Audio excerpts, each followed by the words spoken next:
or they're not happy with, the fact that you don't indicate that your mother's single, and it's very nitpicky. And it doesn't, and I feel a lot of the time, people that work in offices don't understand how important this is for the ordinary person, And I think we need to treat it as such, It is a very sensitive matter, but it's not a matter that we should be timid about. And I think a lot of people become timid, become skeptical, because they doubt themselves when they have to talk about things that are very close to them. And that inhibits the quality of discussion that you have. So when we get the Nsfas rep here, hard questions must be asked, And we mustn't be apologetic about wanting answers to the questions that we pose, because a matter with Nsfas is a matter of a future for someone else. For most of us, for myself as included. Is an Nsfas allocation for many people means the opportunity at having a better future. And I don't want to deviate too much in giving you an analysis of our education system and how it exacerbates the problem, But very briefly, and I think we should be starting in the next 5 minutes. Very briefly, let me give you further context. And I said recently at a discussion that when we look at education, and formal education specifically, you're dealing with two different individuals. And that informs two different perceptions of what education means. And if we get time, I'll give you context to this a bit later on. But very simply, in many black homes, and I'm going to be very racial when I talk about this, because our history has a racial context to it. In many black families, there's a very linear perception of what education represents. So you'll be told, get an education, so you get a job, so that you're able to help the family. That's the very linear perception that most black families have. And that's the educational perspective in many black families. And what informs that? Let me just give you brief context to what informs that. What informs that is the fact that socioeconomically, the black is the oppressed class, or the black is the lower class, predominantly in South Africa. So with stats that still reflect that over 80% of blacks in South Africa earn less than 3,000 rand, which is the breadline. 80% of the predominant racial group in South Africa still earns less than 3,000 rand a month. That informs their perspective to education. So we still have a very dire reality, We still have a very poor black race in South Africa. And that informs their perspective to what education represents. That's why I said that to many families and to many individuals and to many young people, getting an Nsfas allocation is the difference between a better future and a dim future. And the gravity of that should never surpass anyone at any point. Year in, year out, we see people turning back on their education, on their hopes of a better future, just because they couldn't afford their education. So that is the weight of the things that we're discussing here today. And it doesn't need 1,000 people, don't get me wrong. It doesn't need it to be full here. It needs people, however small, however large that group is, to engage openly and honestly about the problems that we face. Very briefly, the second perception of education, and I'm going to be in fact I'm going to use names now to illustrate race. You have Johns and Michaels of our society. and their perception of education is very different because their socioeconomic status is very different. So what informs their, and I was having this discussion earlier on, and I was saying that education is a European concept. It's not an African concept. It's not a black concept, and that's why our perceptions to it aren't going to be as developed. And if we want to go deeper into the discussion, Aristotle, who's a philosopher, had said that education was only high education was only created for 15% of the population. But that's another discussion for another day. But what I hope we get from my brief rendition is we are talking about very heavy issues, very serious issues, and we need to apply our minds to those issues. Because politics of an ordinary person, and I always say this is my last line before I allow people to engage what I've just said. I always say to people that the politics of an ordinary person, so the problem in politics is that people have this perception that politics is about politicians with big bellies and with, very hard words to pronounce, that say things that you don't really understand, And that isn't politics. Politics of an ordinary person is when they go back home, they open their fridge, and there's nothing to eat. Those are politics of an ordinary person. Not the NDP, not the Nsfas policy. We don't want to know about policy. We want to engage about our realities. I went to a Nsfas, I submitted documents. This just doesn't make sense to me. And those are the politics of an ordinary person. We don't want a heavy discussion here about the policy and, the finite print in the policy. We're not concerned about that. We're concerned about the reality of the ordinary student. Because politics is about that. And once we want to have very heavy discussions that have too much detail on policy, we're going to lose the essence of what real politics entails.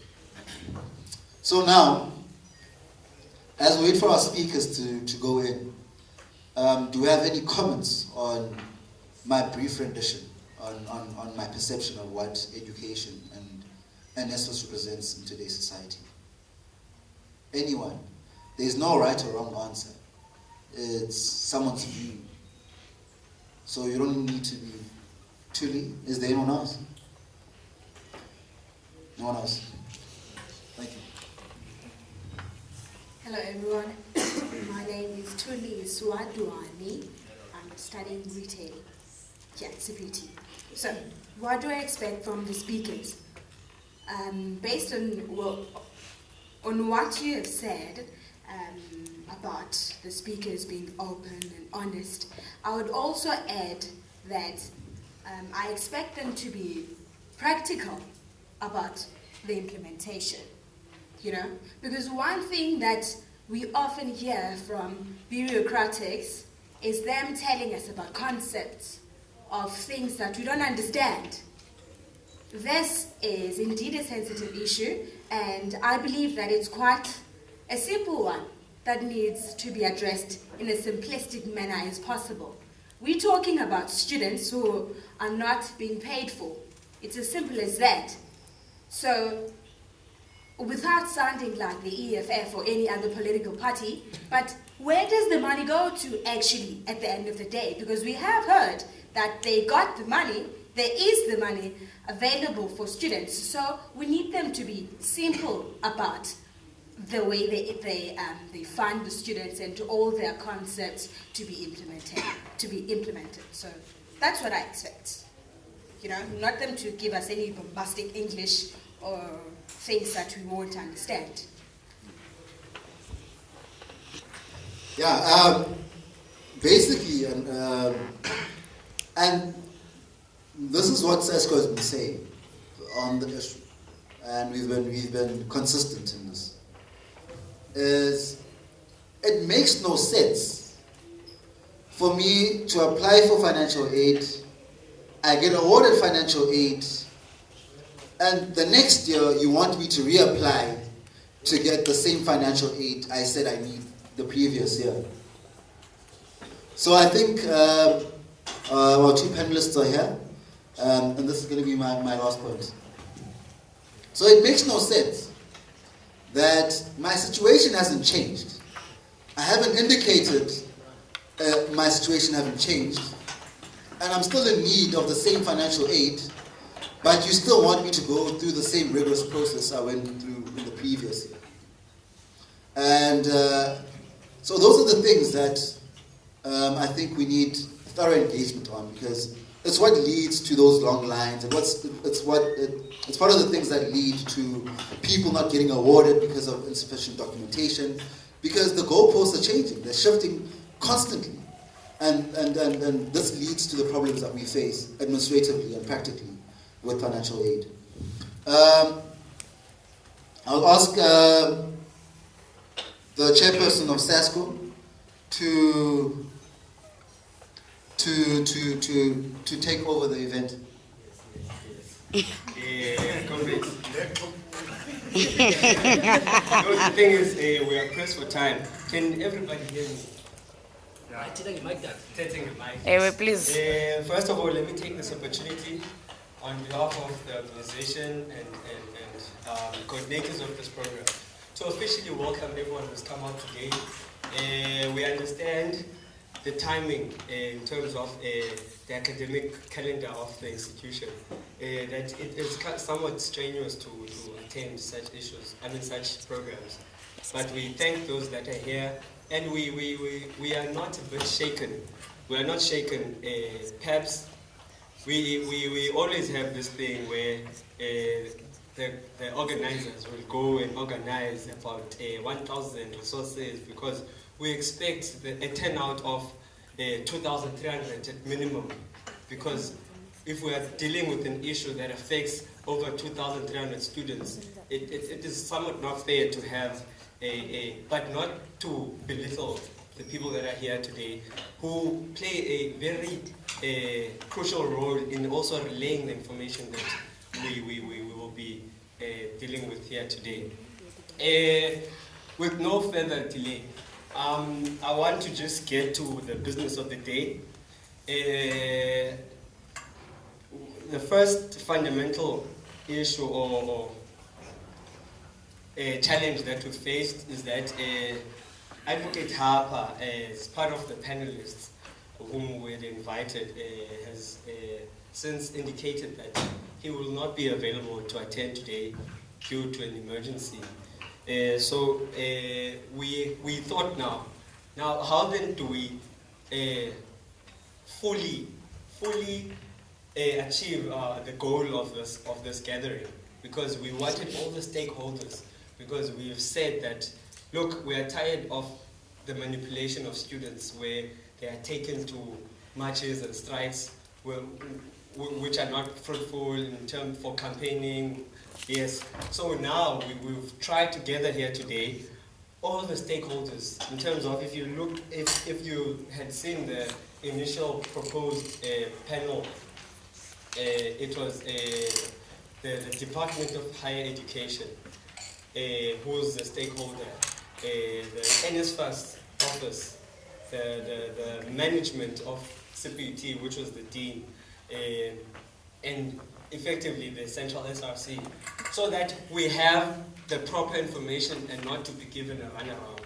Now, let me assure you here, standing in front of you, that this is the first step in the direction of clarifying this crisis that we are faced with. I think today we were given very fruitful information in terms of where the position of the crisis and the attempt of sorting the issues out from the central SRC. But fortunately enough, he's here today.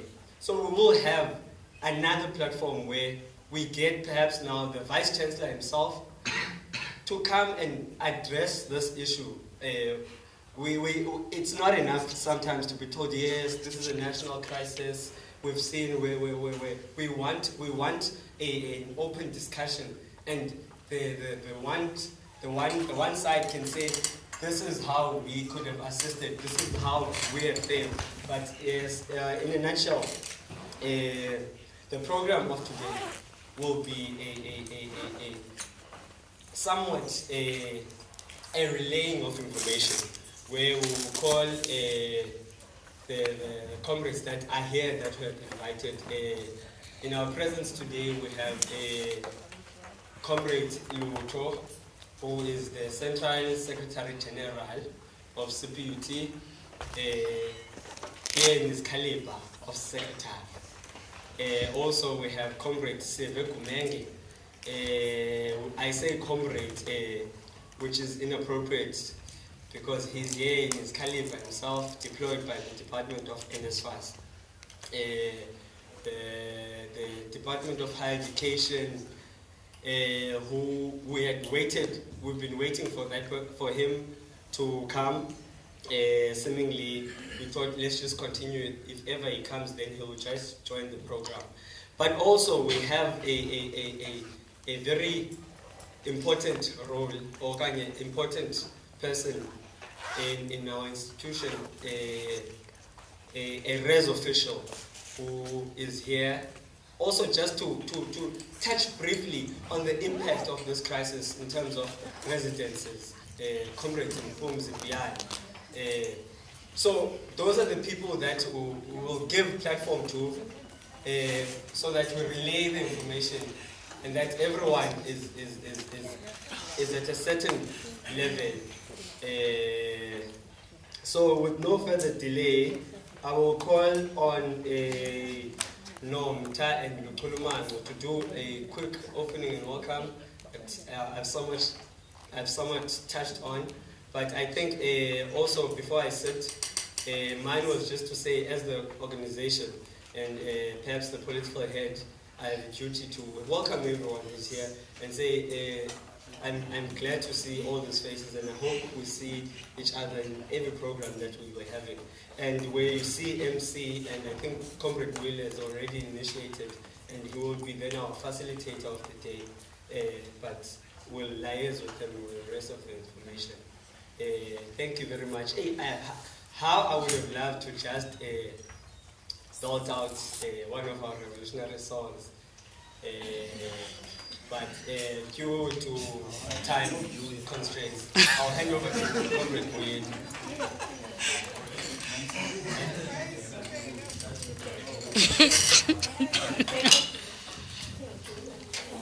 Very pleased.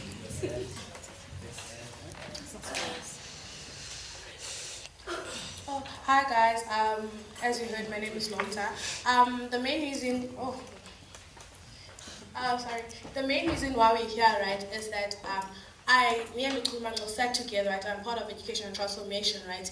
And we thought of what is the biggest problem that CPUT is actually experiencing.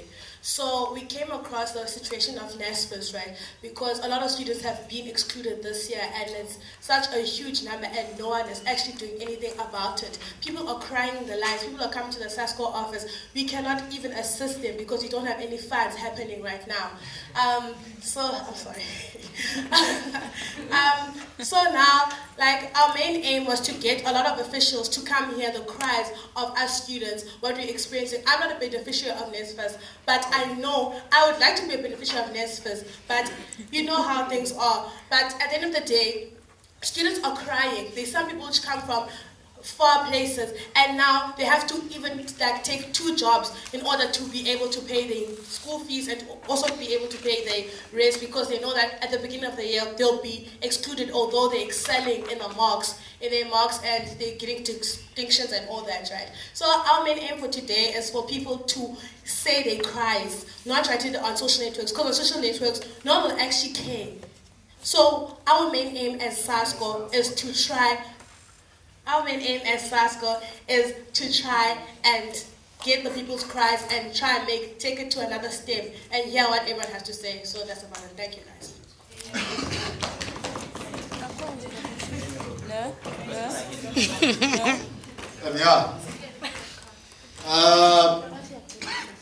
We're going to get into the business of the day. And I'm going to call on the speakers. And as I introduce them, can they make their way and sit in front so that when they speak, they're very close to me. And our first speaker is going to be a representative from Nsfas. He's a former student at CPUT. I'm informed that he is enrolled at UNISA, doing postgraduate studies. And we hope to see him in higher positions in the financial aid fraternity. I call him Comrade Siveko Manga, and I do this intentionally. I call him Comrade Siveko Manga, not because he's a former Sasco member, but because I want him to understand. Let's understand what a comrade is. A comrade is someone that shares the same struggle as you. So the reason I call him a comrade is I want him to empathize with my struggle. So that when he presents here, he's not presenting as a bureaucrat behind an office and that is just here to, to pay due diligence. Yeah. But he must be able to center the problems that the students here are going to be raising and to respond with a sensitive ear to sensitive issues. So can I call Comrade Siveko Manga to come down, please?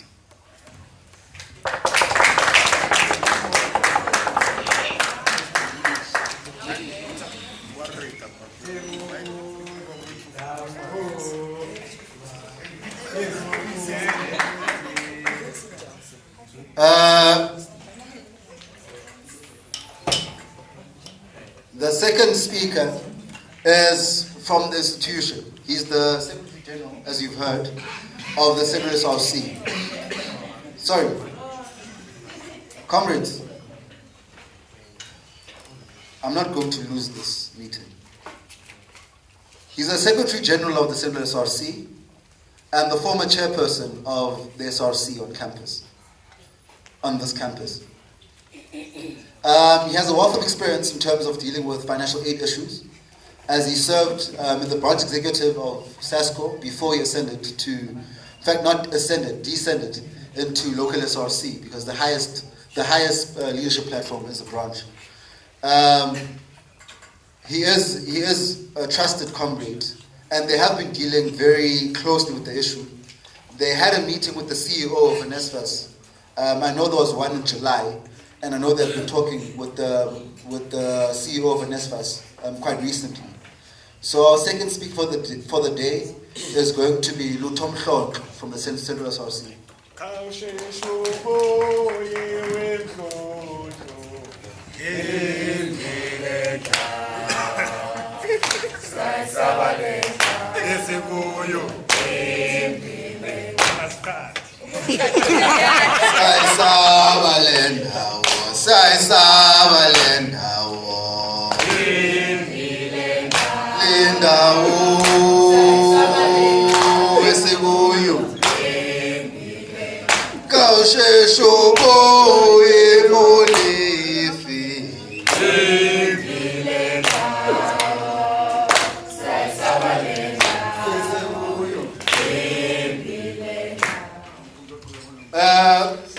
Our last speaker of the day is someone that served as a branch chairperson of Sasco when we won and were able to tackle many student issues on campus. When we won elections and tackled many student issues on campus.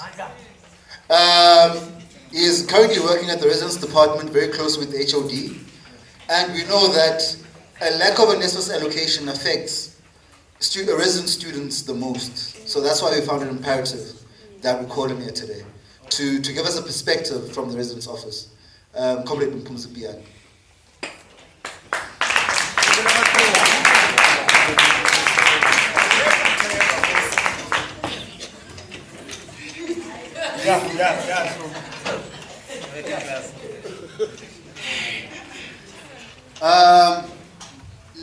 We're going to move very quickly now through the program because we did start late. So what's going to happen now is I'm going to give each speaker 5 minutes to present. And after they present, we'll get clarity-seeking questions after each speaker. They'll answer that clarity-seeking question. We'll move to the next speaker. We'll move to the next speaker. And then after that, we'll get clarities. And then the third speaker, clarities and answers. And then we'll have comments and suggestions and way forwards after all the speakers have responded to all the clarity-seeking questions. Clear? So the first person to present is going to be the Central SRC rep, to give a student perspective, to brief us on the headway that they've made in terms of the issue. And then, the reason I'm using this format is so that we get the issues and we get responses to the issues from the department. So we don't get a standpoint from the department and then get issues after that we could respond to. So that's why I'm using the format I'm using. So we're giving to the Central SRC rep.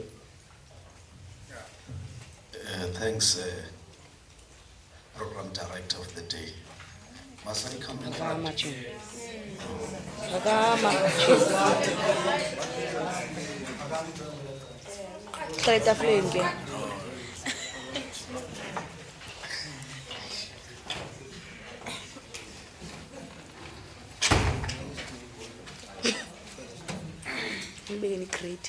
Thanks, everyone. Good afternoon. Is it still afternoon? Evening. Good evening, everyone. And thanks from the organizers for the invitation.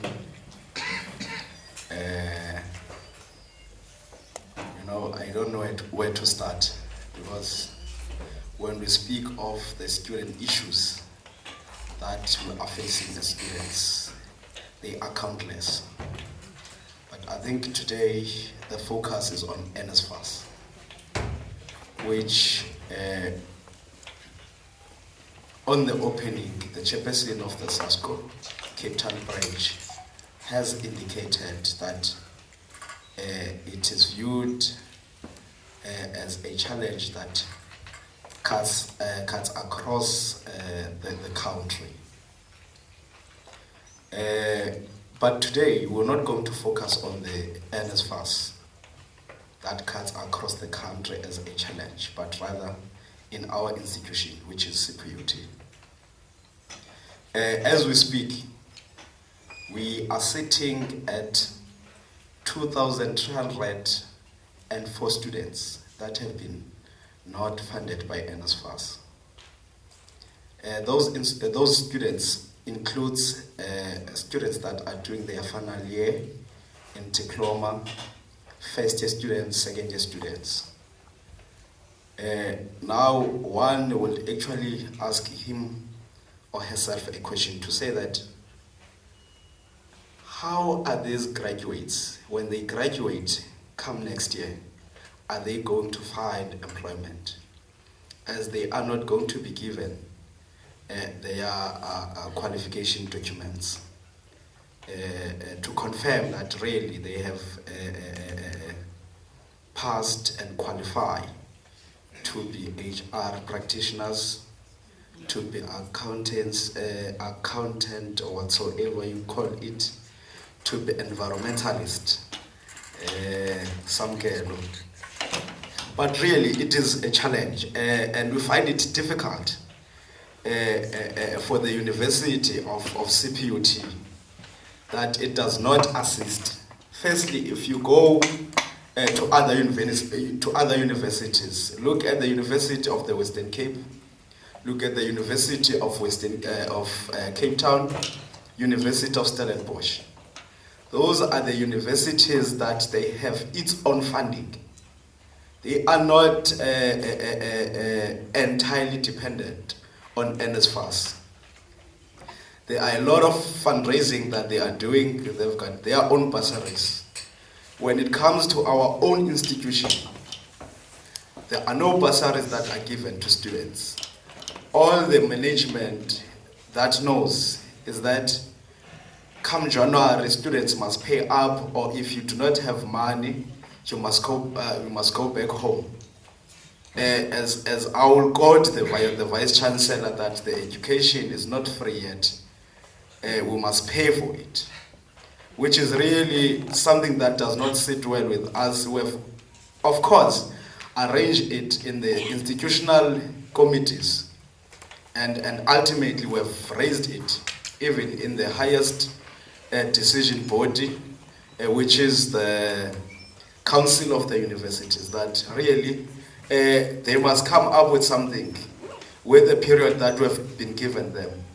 We are going to be sitting in a council of the university on the 5th of September, where we are hoping, as per the deadline that we have given them, that by that day when we sit the council, they must give us an indication of how much they have raised to actually really to see that they are taking this serious, because some of them, they are earning these fat checks and they are not really faced with what most of us from the African background we are faced with. So we have engaged not only within the university, but we have went as far as Nsfas, where myself, the president of the SRC, together with the vice chancellor of the university, the acting HOD of finance, and the director of finance, Mendy, were part of that meeting. We went to Nsfas, which when we get there, our meeting was not successful. As much as we said to that meeting, but it was not successful. Because when we got there, we were told that there were no funds. It is really a national problem. Well, we understand only one thing, which is that students are not paid for. Be it's a national problem, or it's an Nsfas problem, or a university problem. We did not really care. All we wanted was for our students to be funded. We've engaged with them with no success. A week later, there was a sitting of the portfolio committee of DHET in our institution, which was held in Belleville. Again, we raised our dissatisfaction on how things have been happening.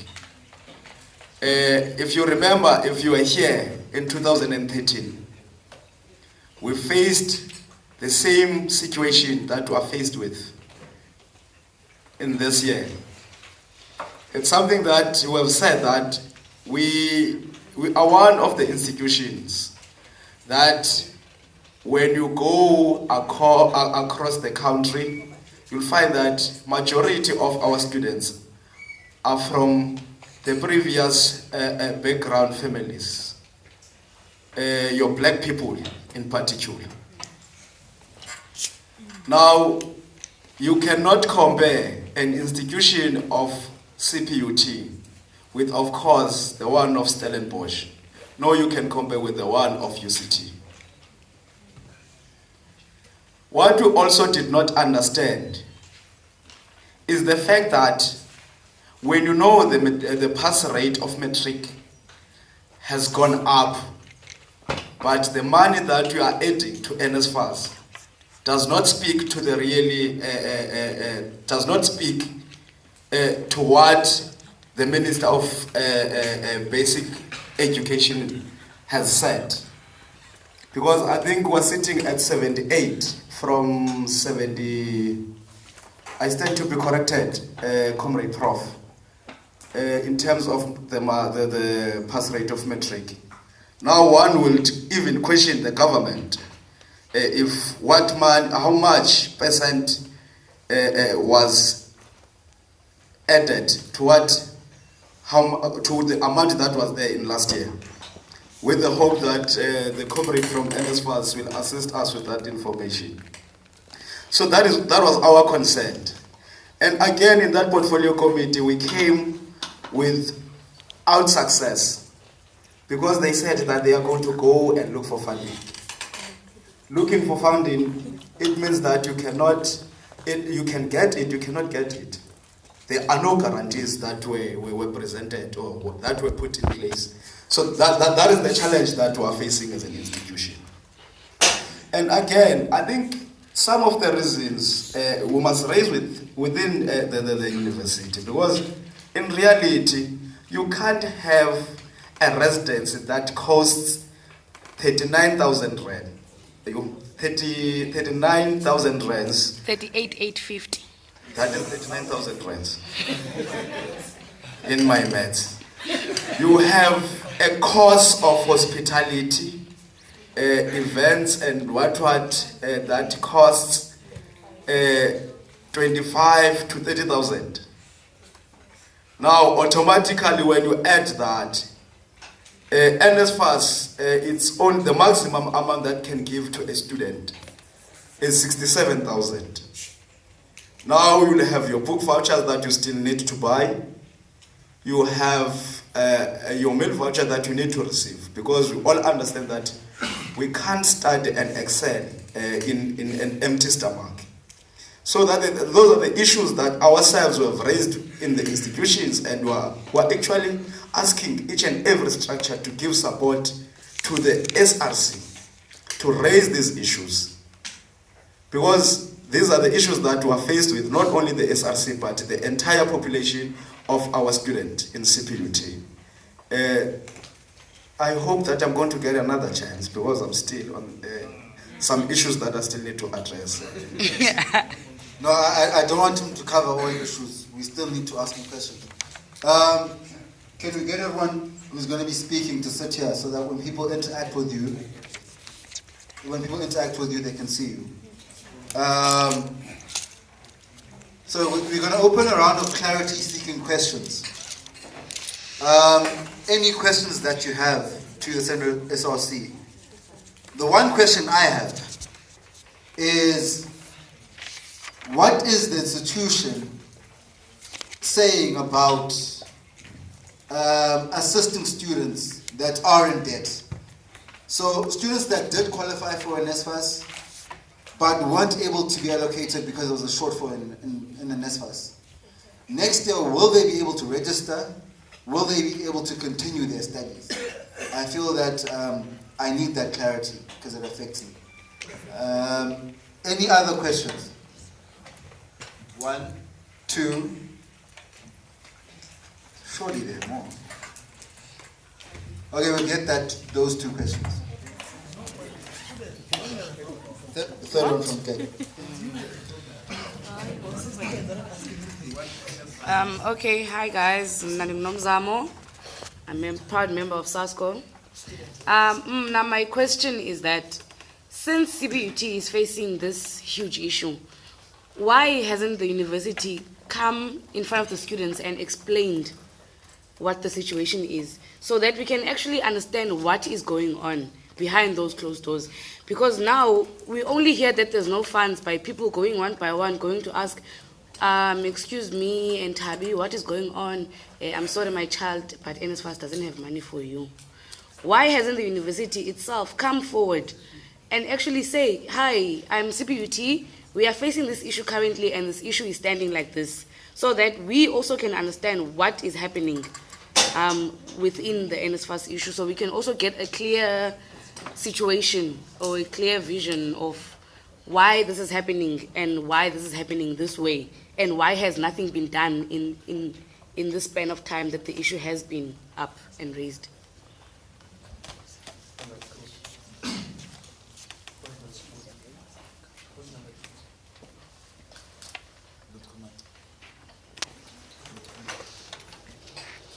Number 3. Number 3, last. Thank you. Just a clarity question. Oh, my name is Lukuman. Just a clarity question. You spoke about 67,000. I want to know, is the 67,000 just an example, and is it the maximum amount that Nsfas gives you for your tuition fees and also your residence fees? It is.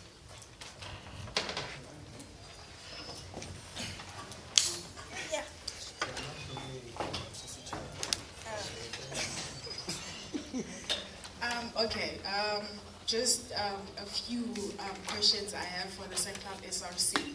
One, I just have to comment first regarding the communication we're getting from SRC, because some of these issues we hear by on Facebook. Why is SRC not committing to us? Because at some point, SRC is elected by students. We can't expect CPUT to come and talk to us as much as we need clarities, but we're supposed to get that clarity from SRC. Second question is one, okay, I was just commenting about your poor communication to us. As two, there are students that are rejected by Nsfas, and some reasons are not really clear. They're told to go and appeal because they're told like maybe you're doing few modules. Some are told they are registered part-time, which are not even registered part-time. Are they going to be recognized when they're appealing? Because my question is, if there are still a number of those that are still waiting that were told that there's no fund, what about those that are